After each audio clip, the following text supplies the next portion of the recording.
Magandang fertilizer. Oo, magandang fertilizer niya.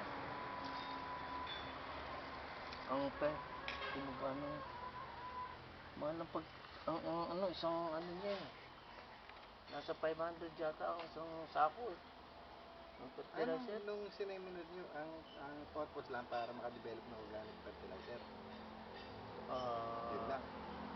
Oo, Hindi tsaka para yung iba kainin pang ng hindi pa rin ko. Sa Mindanao, gamit na rin daw ito eh. Dapat pala maramihan ng alaga niyan, ano? Pinapakamahal nga daw eh. 800 isang kilo.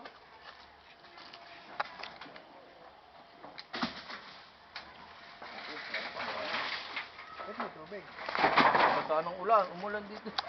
Nalulunod yan. Umulan dito ng eh. Hindi mo na ata nalulunod eh. Pangalunod. Pero buhay.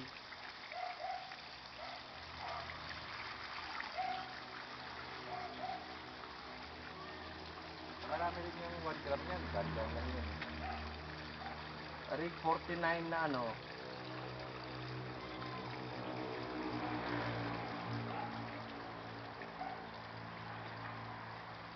Pero sabi nila baka daw malunod. Pero Wala nang hindi. bumay Lazones. Sa September. Puro Lazones yan yun. Ay. Di ano yan, pagka may bunga, gandang tignan, ano? Oo.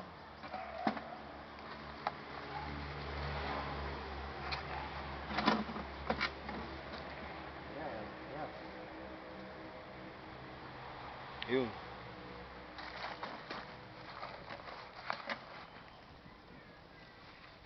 Baasin mga kuha mo dyan. Ay. Ako yung ginukuha na para kainin. Pero Hindi niya dati kinakain din nga eh. Ayun. Ang bilis pumailalim eh. Maligsi, ano? Maliksi siya. Yun. Ayun. Yun. Yun.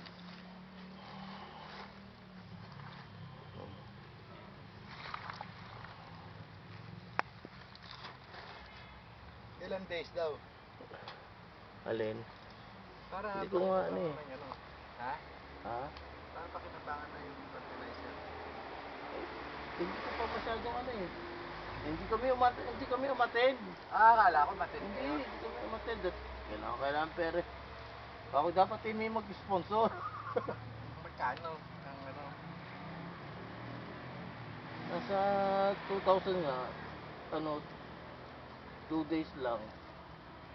2,000. Pero may pagkain na. Siyempre yung pagkain. Pero, hindi naman pwede yung bulati natin? Hindi. Bakit hindi? Iyon naman ang purpose nun ah. Ibang ano siya. Baka pwede sigurong Hindi halo. yung bulati natin kung hindi naman kakainin eh. Matatama pa dyan. Yung bulati natin. Yung mamalnourished eh.